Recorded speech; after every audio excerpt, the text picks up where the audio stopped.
Karen, we'll defer to you. David in here. I think we are.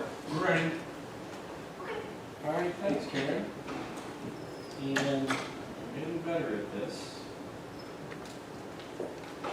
And there it is. Well, it is 5:30 on Thursday afternoon, August 26th. So welcome to the Webster Town Board Workshop. Tonight we have two agenda items. The first at 5:30 is, I think, Pete Baker from Barton and Judas is here to review seeker items part 2 and 3 pertaining to the proposed phase 2 of the town of Webster sewer. Revitalization, renovation, fill in the blank. And now, is anybody from the sewer department here, Peter? No, I think Craig's going to be here. He is. It's that beam. I don't know if Art and Rick are behind the beam, so. Just texted already, said he planned on being here, but I Okay. think it was really the announcements. Well, then you know what? I think you are the key guest, so go right ahead. Thank you. So this is essentially the intent tonight is the town initiated the environmental review process probably about a month ago. At that point in time, they sent letters out indicating their intent to be lead agency under the New York State's environmental review process, the coordinated review. Letters were sent out to interested and involved agencies, and they essentially came back in the last week. The town officially declared its status as lead agency for the environmental review process under SECR, State Environmental Quality Review Act. So as part of that initial part was the Part 1 EAF. The Part 1 EAF environmental assessment form essentially defined the project that was completed as part of the lead agency notification. It identified the project, scope of the project, what was involved in the project. The next part is identifying the potential environmental impacts under Part 2, and then Part 3 of that of the environmental review process, essentially identifying, confirming what those impacts are, and identifying what mitigative actions are required. Ultimately, the town would issue an environmental significance determination. So tonight, the intent of tonight is really just to kind of present the Part 2 and 3. So BNL was retained by the town to complete Part 2 and 3. Ultimately, determination of significance is not BNL's determination. That's for the town to determine. We're here to assist the town in the environmental review. So I want to review Part 2 and 3 with you tonight. As part of the package, the board has that. And my understanding is next week's town board meeting, essentially this process provides the board a week to really look at the information. Any questions that come up tonight over the course of the week, we're here to answer them. If anything needs to be modified, and the intent would be that next week the board would issue its determination of significance. Ultimately, this is a required component for the overall phase 2 water resources recovery facility upgrade project that we've been working with the town on. So I'm going to just kind of dive into it. Again, Part 2, I've got two documents on the screen. I'm going to probably flip back and forth between them. Part 2 is the identification of the impacts. So really the key thing to review from the board's perspective is under Part 3, we've created documents called Part 3 supporting information. This really kind of dives into each of the impacts we identify in Part 2, and it kind of provides more detail what the potential impact is and what the mitigation is. So under Part 2, the way the SECR process works is they go through various potential impacts. And each one of these impacts on land, air, resources, aesthetics, all those. I just want to walk through what we've identified on that end. So impact on land, obviously this is a construction project. There's going to be disturbance on land. So they walk through each one of these different components. And the potential impacts are quantified based on the middle column here, no or small impact may occur, and then moderate to large impact may occur. So typically under the guidance under SECR, they provide some guidance at what point is considered small or moderate, what point is considered no or small impact, what point is considered moderate impact. When we do SECR, we typically will kind of show the NI indicates no impact, small SI indicates a small impact. So the two biggest ones under this is the proposed action may involve construction on land where depth of water table is less than 3 feet. The site has a shallow groundwater table, we encountered that during the phase 1 construction, so we know that is a consideration. And I'll talk about how the mitigation is once I get through part 2. The proposed action may involve construction on slopes of 15% or greater. There's a grade break at the site that's got a pretty steep slope. It's pretty about a 10-foot high slope, but that checks the box, so it's identified as an impact. And we do want, there are, next one would be the construction that occurs for more than a year. We've talked previously, we anticipate about a 2-year construction project for this. And then for small impacts, we've identified potential for increased erosion, largely associated with construction activities, and then that is it actually for impact on land resources. Impact on geologic features, are there any cliffs, dunes, fossil caves, anything like that? There's nothing on the site, so that's a no, there is no impact.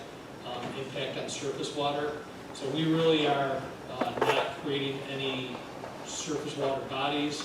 We are not working along any creeks, ditches. This is well removed from that, so there are no impacts with respect to surface water for the construction part of this project. Typically, they're tied to work around surface water bodies, dredging, anything that you can potentially have to release into surface water.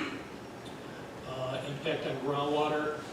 There is really no impact on groundwater. There will be a dewatering component on certain aspects of construction that doesn't impact groundwater. That's more of an erosion issue that we need to address. Impact on flooding, so that box is checked yes. So the site actually, the northeastern portion of the site does encroach on a 100-year floodplain and then a 500-year floodplain. The work we're doing, the work on phase 1 is outside those limits. So that's not, the floodplain considerations are not no impact for that. What happens though is we've got 3 or 4 new structures. We've got 2 new buildings. We've got a large 50-foot diameter tank, so we're going to be creating some impervious surfaces. In all likelihood, they're going to require some mitigation with respect to controlling runoff from the site, both temporary during construction and as part of the final mitigation. Impacts on air, that's a yes. So the impacts on air for this project largely identify the fact that we probably will have to get a state registration, an air registration with New York State DEC, largely tied to the fact of the operation of the dryer. That's going to be additional natural gas combustion, and the bigger issue is there's a potential for odor formation. So the project will include odor mitigation, but we've identified that as a potential impact. Impacts on plants and animals. The project's entirely on the confines of the wastewater treatment plant. We're not creating more footprint. We're not working in wetlands. There's no threatened or endangered species nearby that would be impacted by the project. So there's no impact there. Agricultural resources, again, the work is entirely on the footprint of the treatment plant, so we're not going to impact any agricultural resources. As we walk through this, impact on aesthetic resources. This touches on some minor impacts, essentially some potential visibility from publicly accessible vantage points. We all know the site is pretty well set back.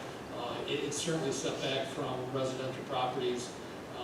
There's a potential view shed during winter months when there's along the southern edge and the eastern edge when foliage is down.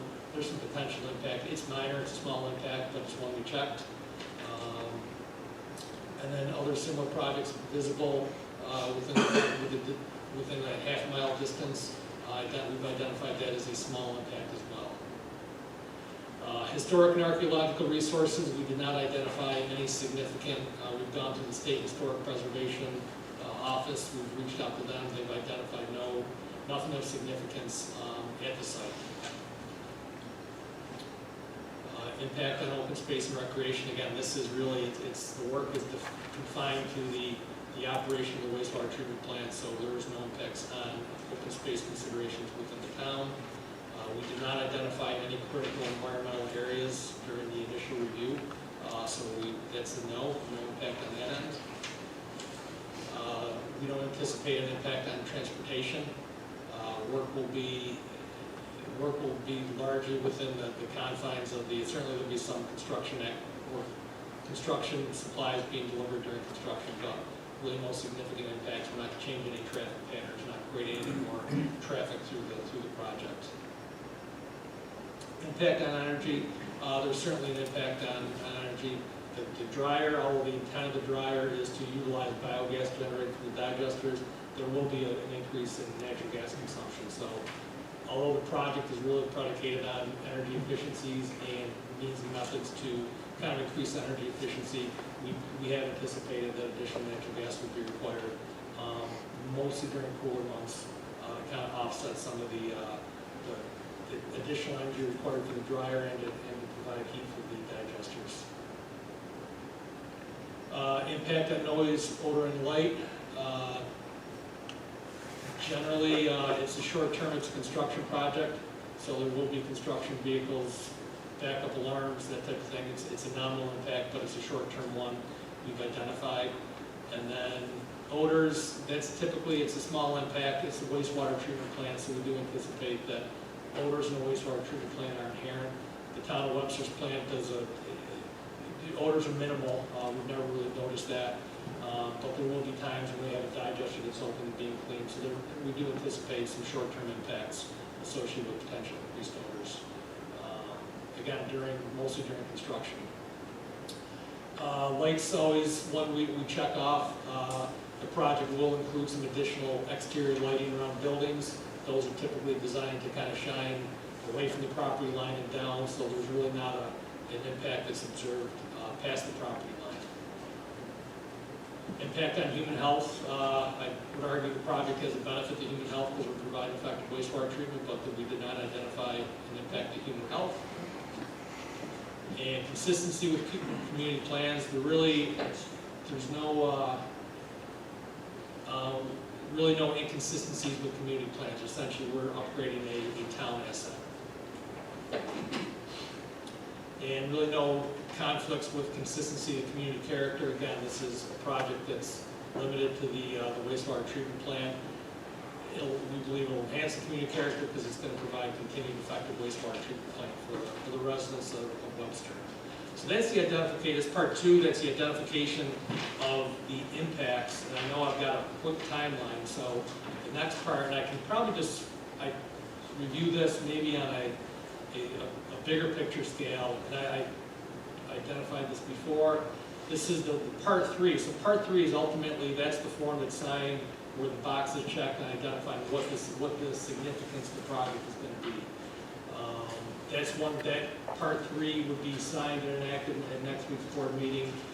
In support of that, the part three supporting information provides the identification of the magnitude, the importance of the impacts, and then really what the mitigation is going to be. So everything I talked about in part two as far as the potential impact, it's covered in part three. So I guess I know I've got a relatively tight time frame, but I know, part of the reason I'm here this week is to kind of provide the board that week to review all this information. Many times seeker is covered, the lead agency determinations made will kick into the environmental review, and then the significance determination is made that same night.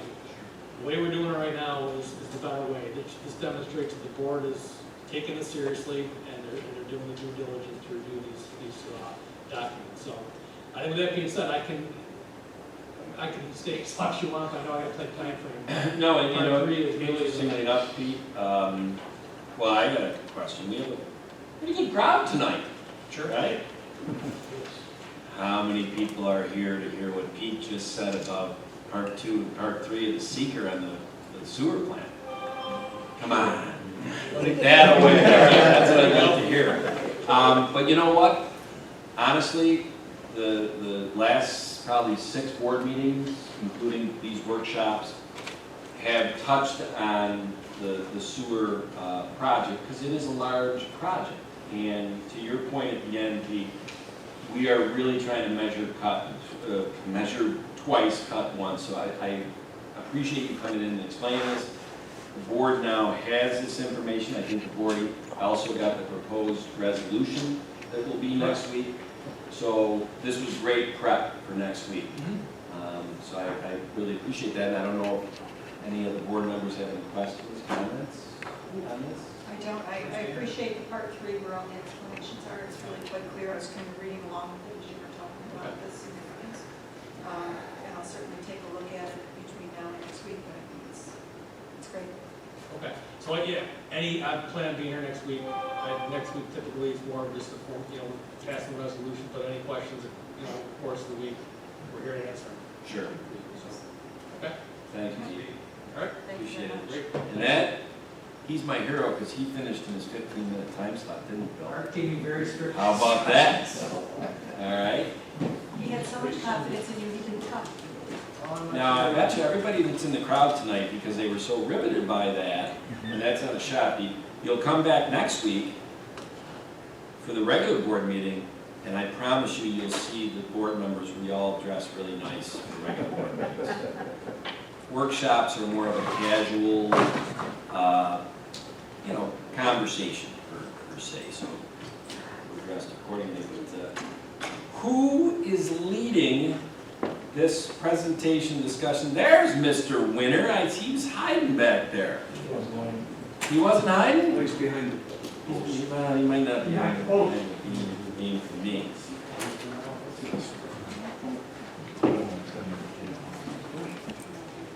Oh, really? Hang on.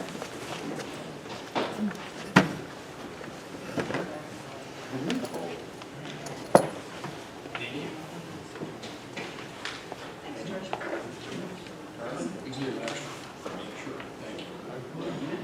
Now, as Mr. Winter is handing this out from a full disclosure standpoint, I coached George's granddaughters in hockey for a couple of years, so we've had a relationship long before I was supervisor. Is that correct? Correct. There's my full disclosure. His granddaughter's pretty good players, too. Thank God I didn't play now.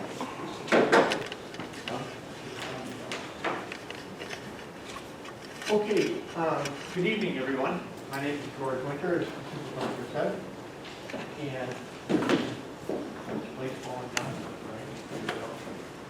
right?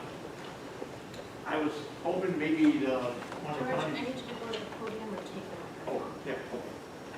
I can stand here. There, got me? Okay. We didn't get any, we don't have a Monroe County representative tonight either, and I was hoping that then maybe Ann Taylor, Webster Trails might be here, but not.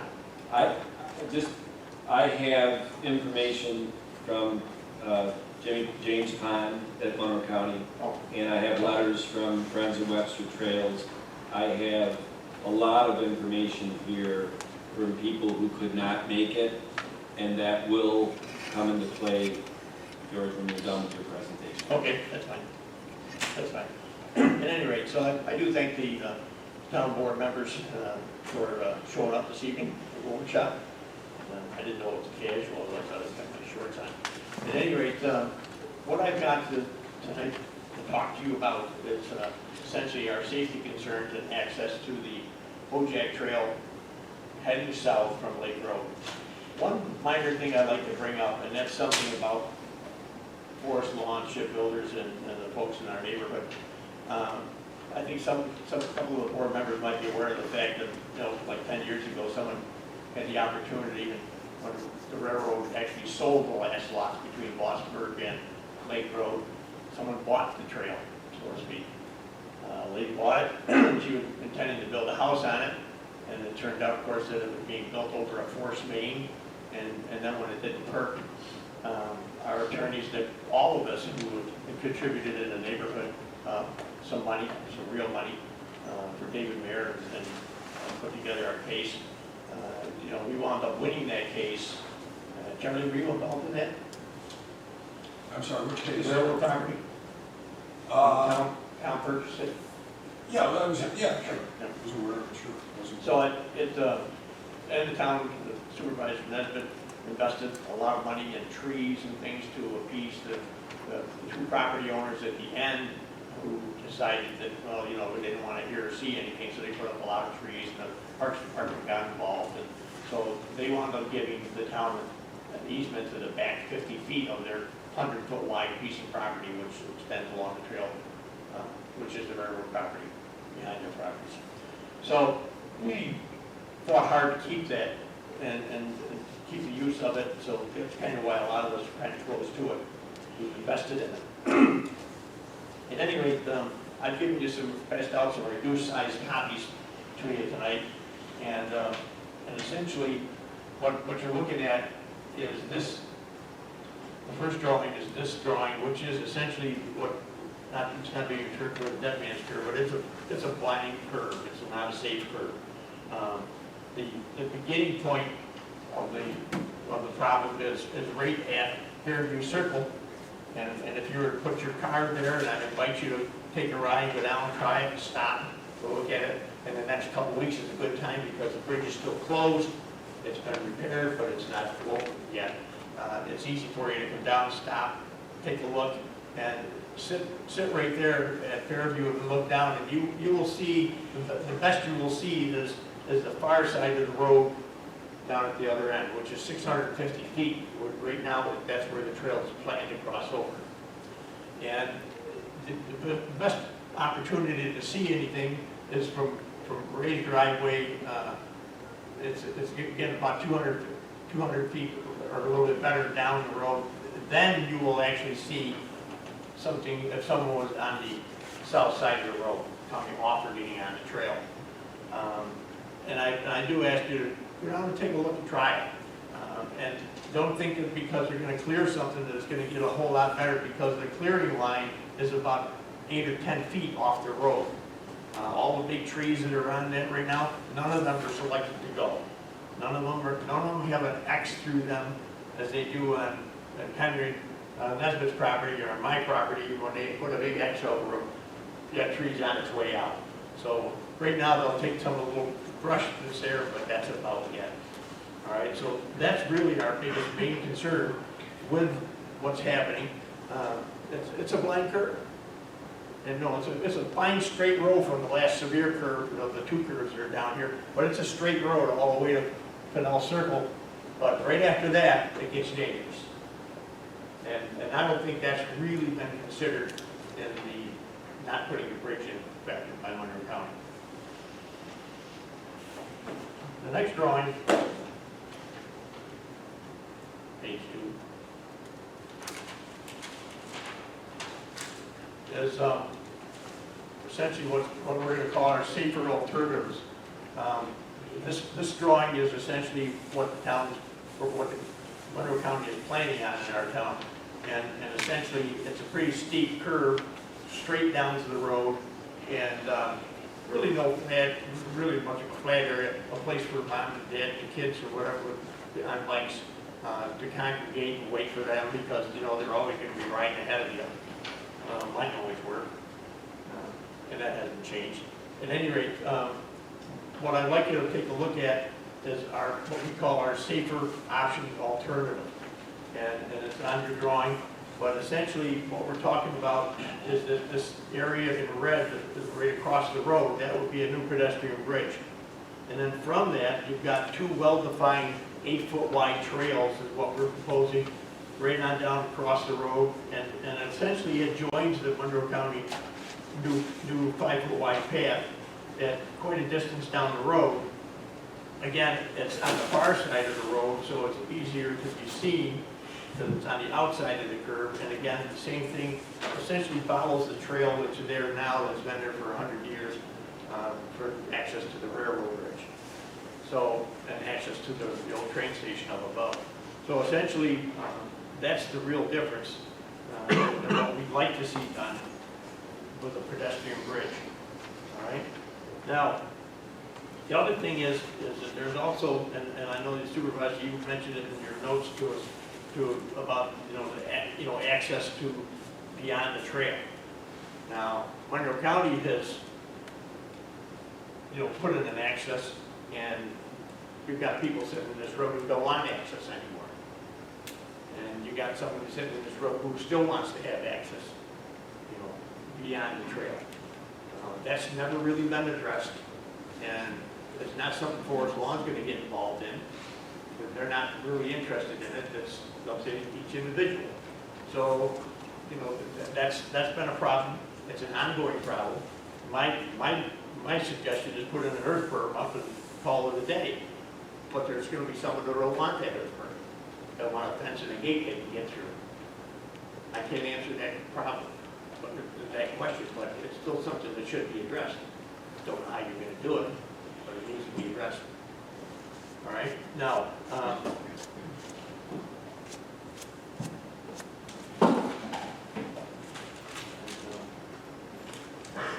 another option on the drawing that you'll notice is I added in a green path on the south side of the road. Now, the green path would take a fair amount of effort, and by the way, the third drawing you've got shows a tax map, and it shows that there is probably a good 40 or 50 feet back on this side of the road, which you can utilize. Now, it's a steep hill, so they'd have to put in the blocks or something like that to build a trail down into this direction. And this would be, by the way, a really long, easy slope that you could walk up and down with no effort whatsoever. It would probably be a 4 or 5% grade.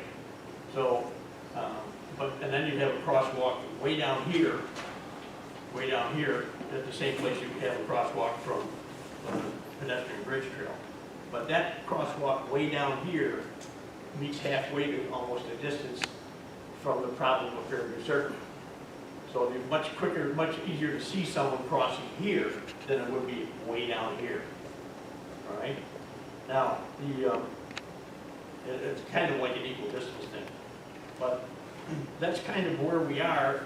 It would take, they'd have to spend some real money to put in a block wall and excavate and get rid of all the trees that are in the way. But it is property that's available to them. It's all part of the old railroad easement. So it's there. Why can't we utilize it? They may spend as much money doing that as they would put in a pedestrian bridge. Pedestrian bridge is, that I've talked to the gentleman who does about 80%, 90% of them here in this country, John York, York Bridges down in Florida. He said $1,000 to $2,000 a foot.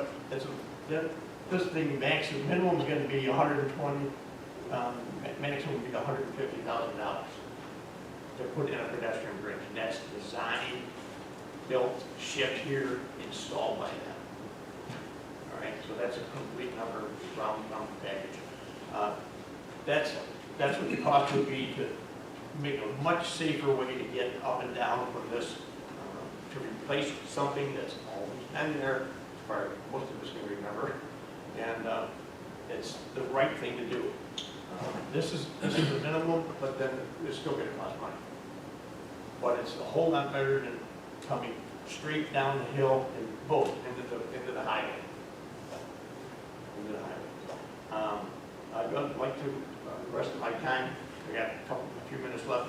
Dave Young wants to come up and talk with you and Robin.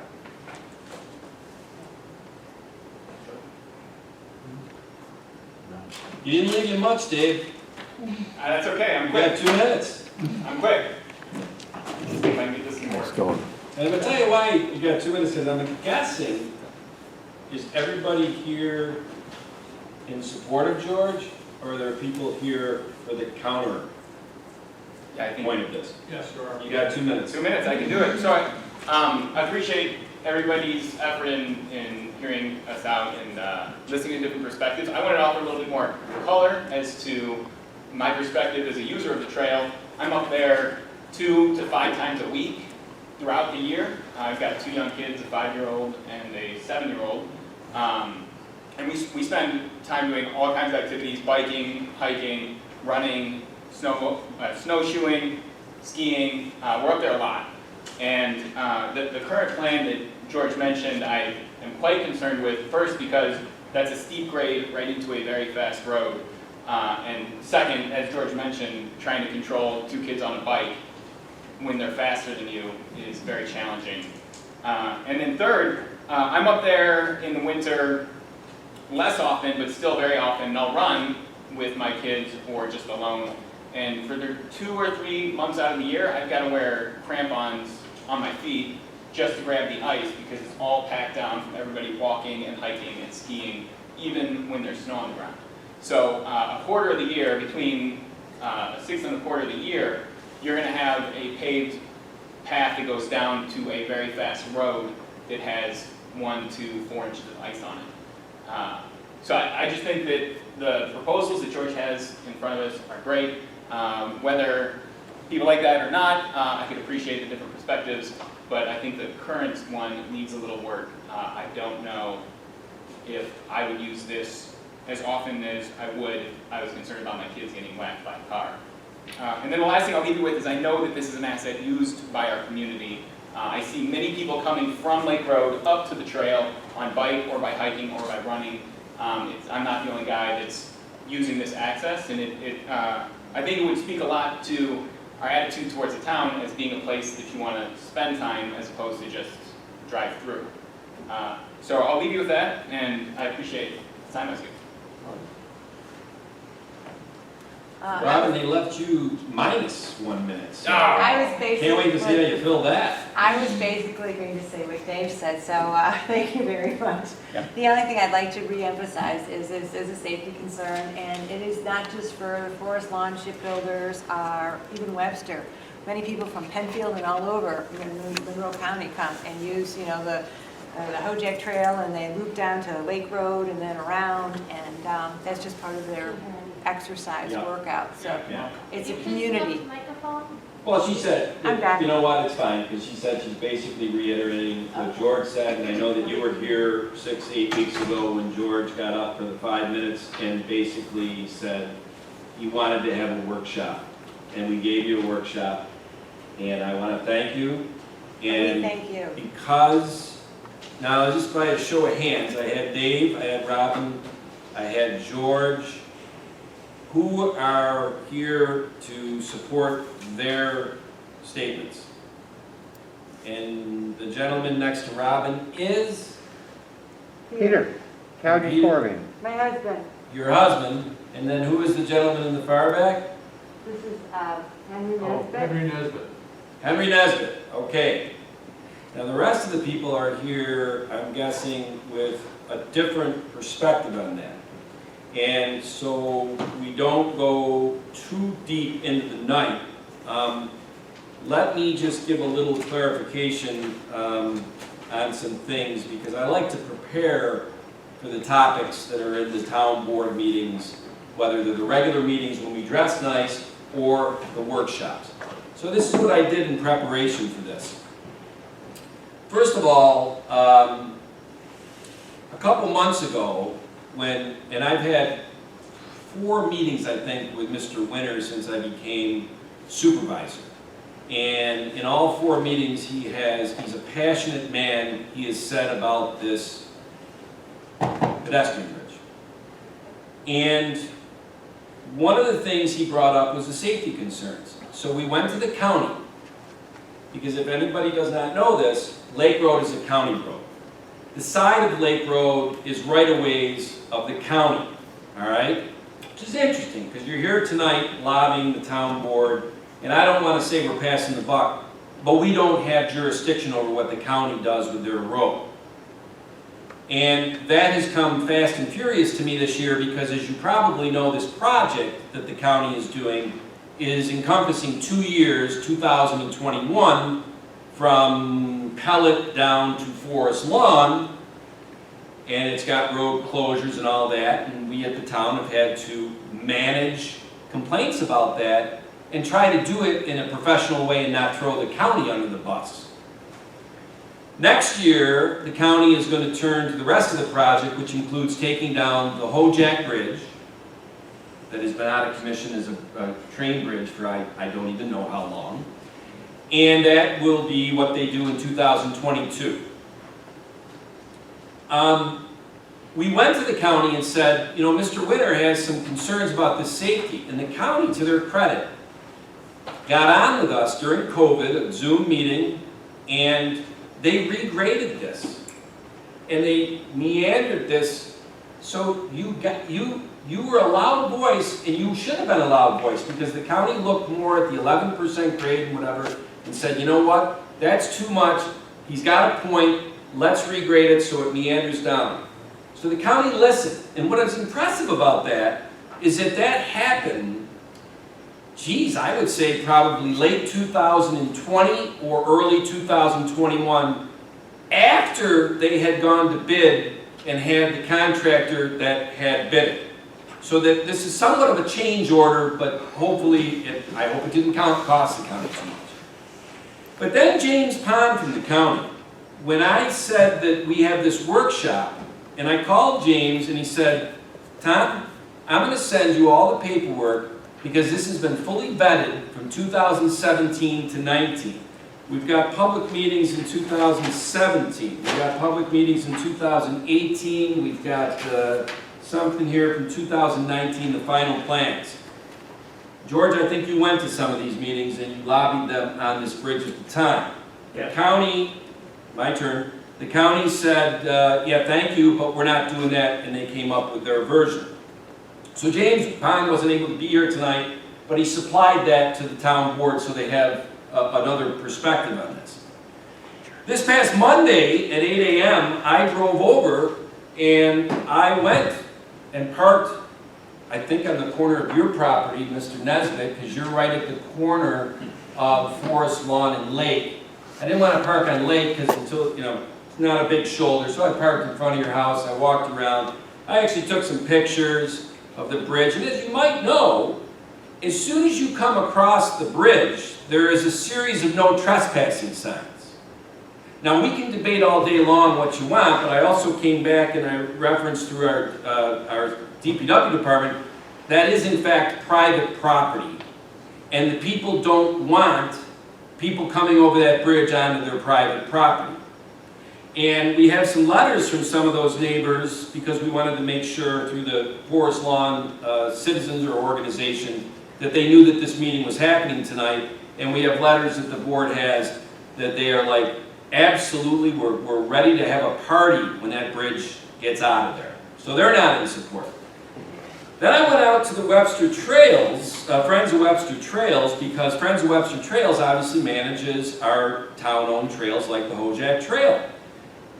In no uncertain words, and in emails and letters that the town board has, the leadership of Friends of Webster Trails says, absolutely not, we are not endorsing a pedestrian bridge, and we are very happy with the plan the county has to bring it down to the shoulder of the road that is across the street from the Forest Lawn development, the lakeside, okay? And as you might know, we're trying to see what we can do down at Sandbar Park that is several hundred yards down the road, but the plan there is when moving the road, we will have on the bay side, which is the same side as where the county is dropping the Hojack Trail. If we can come up with something creative, and what I have said to the town board is we should probably put our energies into matching up the 19-mile Hojack Trail that will come down and end at that shoulder of Lake Road, and if we can somehow match it up with what we're doing at Sandbar Park, that's going to be a phenomenal experience for citizens of the town and visitors. So, oh, and I don't think I said I also got formal from the Forest Lawn Citizens Organization, from their leadership. We got letters that I think I supplied you that said, we are not endorsing this. This is not the Forest Lawn Association's. We are not in favor of a pedestrian bridge. In conclusion, and certainly then if you feel you need to get up there and say something who's against it, by all means do, okay?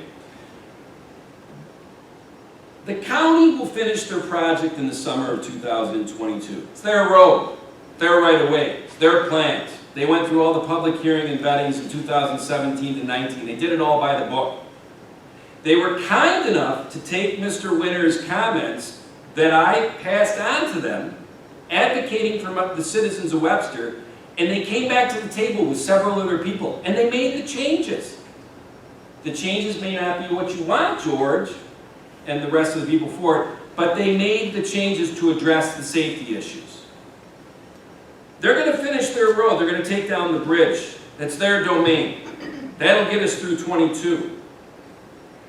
in my opinion, and I haven't had a lot of conversation with the town board, and we're not here to vote on any resolution because it's not our resolution to vote on. It's not our land.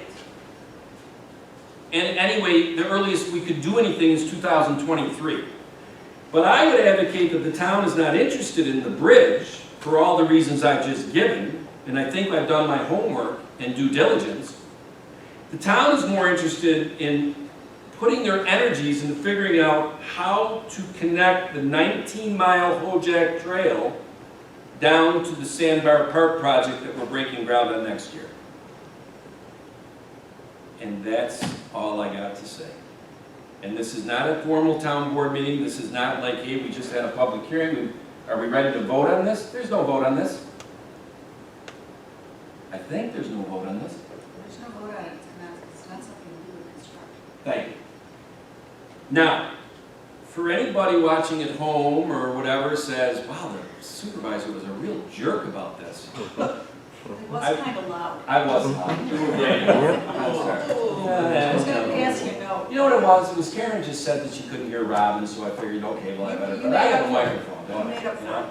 Don't worry, I heard you. Did you? Good. As I said at the beginning, full disclosure, I've known Mr. Winter for a long time. Mr. Winter is a passionate man, and I really respect that about him. He is tenacious beyond belief. I wanted to make sure in no uncertain terms, George, you don't walk out of here tonight with any ambiguity on how we feel about this. And it's not even feelings. It's just the fact pattern of all that I just said. Now, if there is anybody that wants to get up and add to any of that, God bless you, because you did come and you deserve your chance to say whatever. I'm Otto Kyler. Otto, you'd have to get up there, because unlike me, I thought that was you, Otto, but I they couldn't tell can't from the hear you. accent.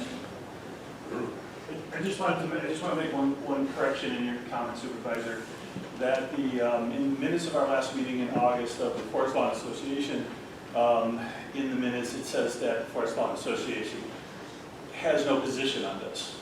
They're not advocating or not advocating for it. This is the citizens, the taxpayers, the residents are advocating for themselves, whichever way that is. The board does not take a position. And I apologize, Otto, because you know what, and I don't, the people from the organization that reached out to me knowing this was going on tonight, their verbiage in their email says something a little different than that, but maybe that basically they are in total alignment with the Friends of Webster Trails, and Friends of Webster Trails, who is in that email thread with some of your leadership, couldn't have been more crystal clear that they are adamantly against it. So I apologize, I didn't have the minutes of the August one, but the fact that your leadership parlayed on to those emails in the last 48 hours saying we are 100% aligned with Friends of Webster Trails, I connected dots that maybe I shouldn't have wrong. No, I said, well, then they must be make that against it. point.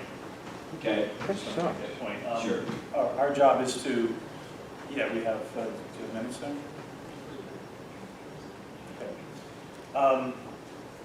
Our job is to, and as we have for the last couple of years, since the county started their workshops, we've attended them, we've encouraged everyone to go to them.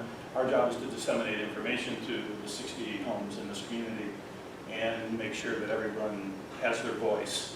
And I'll leave it there. Thank you.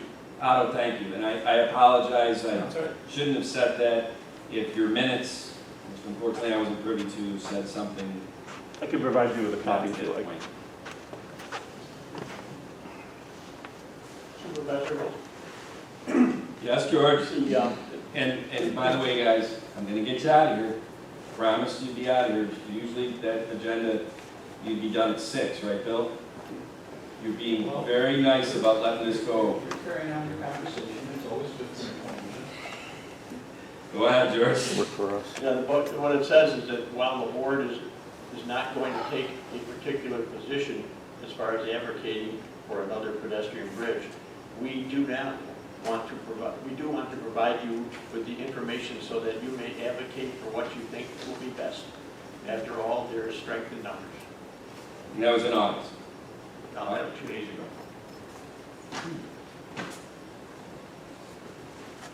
Otto? Oh, thanks, George. Okay, well, that explains it.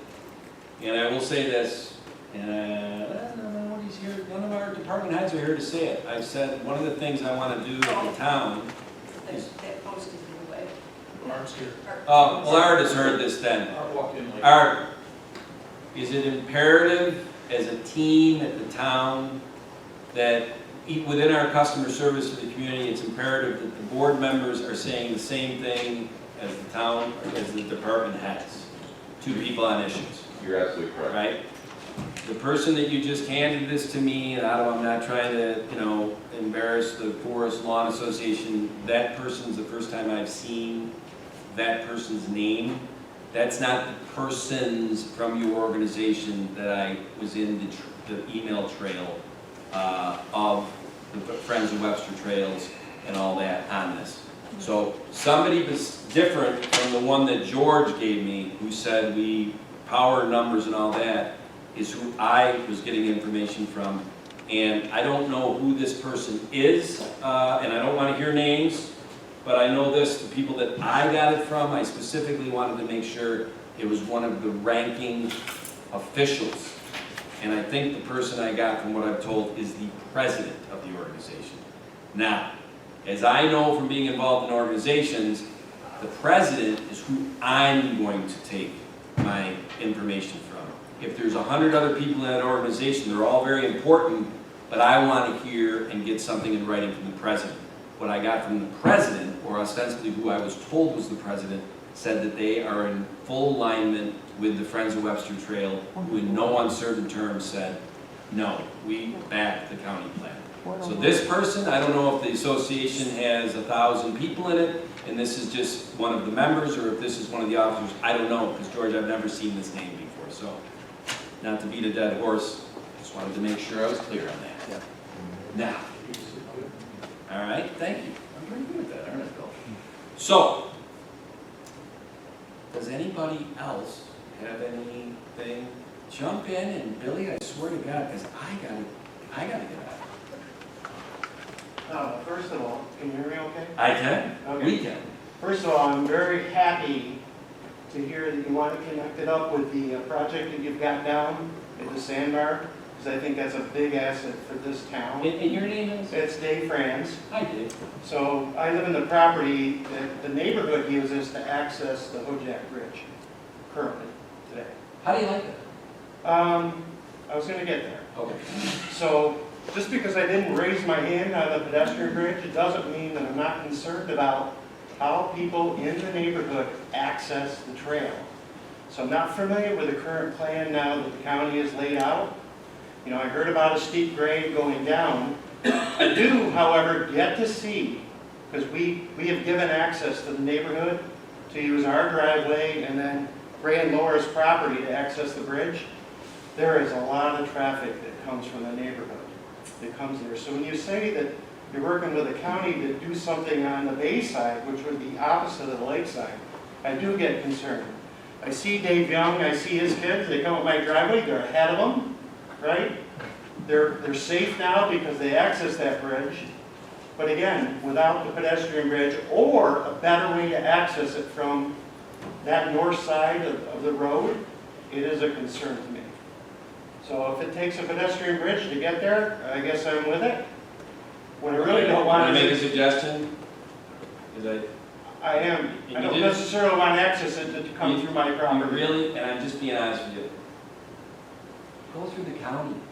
It's all their right. You know, it's funny, I went to the county meeting, and when they started talking about that property where it intersects, they said, that's a town problem, I'm not worried about it. And that was down there. Is that interesting? Okay. It was at the. I mean, unfortunately, I don't have our DPW place here down there tonight at to the show the park. maps that, You don't need to. it's all, it's county, It's all county. it's all right ways, right? No, but termination of the trail, they're saying, is our responsibility at the town. And how we do that safe. at the last meeting that we were at, that I was at. So, I'm not sure, apparently they're pretty happy with going down. well, So, maybe I could make another suggestion, and that would be, and I know it's a county project. okay. And George, I saw this, by the way, I'm gonna make this very clear. I'm not for that pedestrian bridge, okay?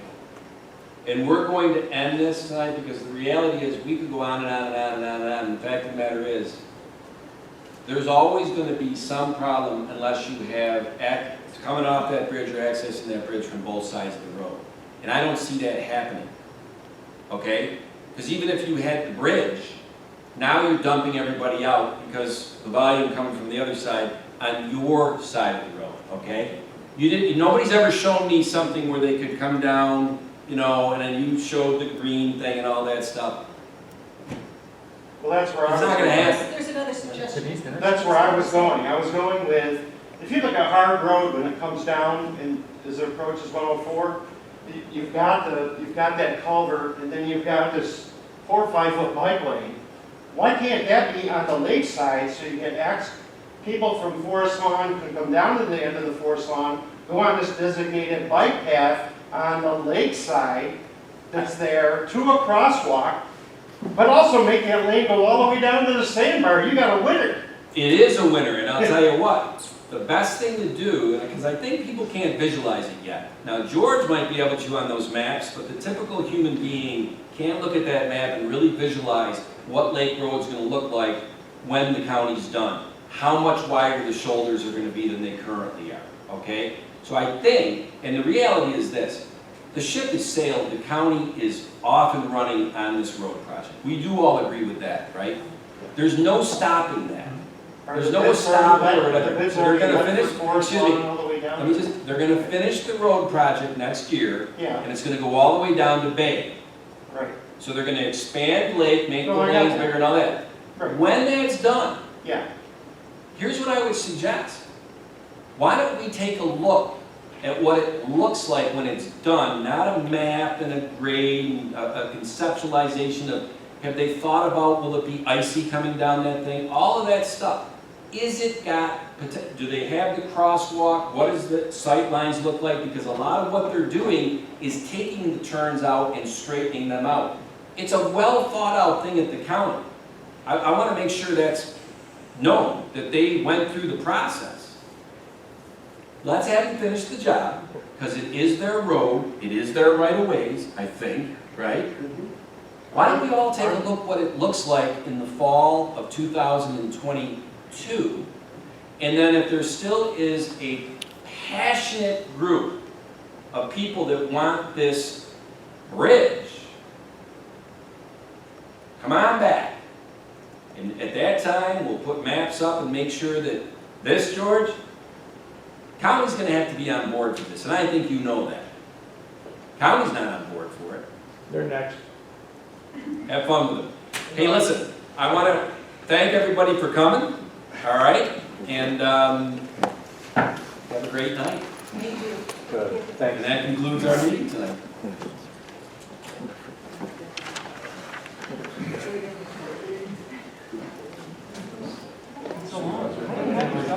Sure, I'm sorry. Oh, yeah. Good night.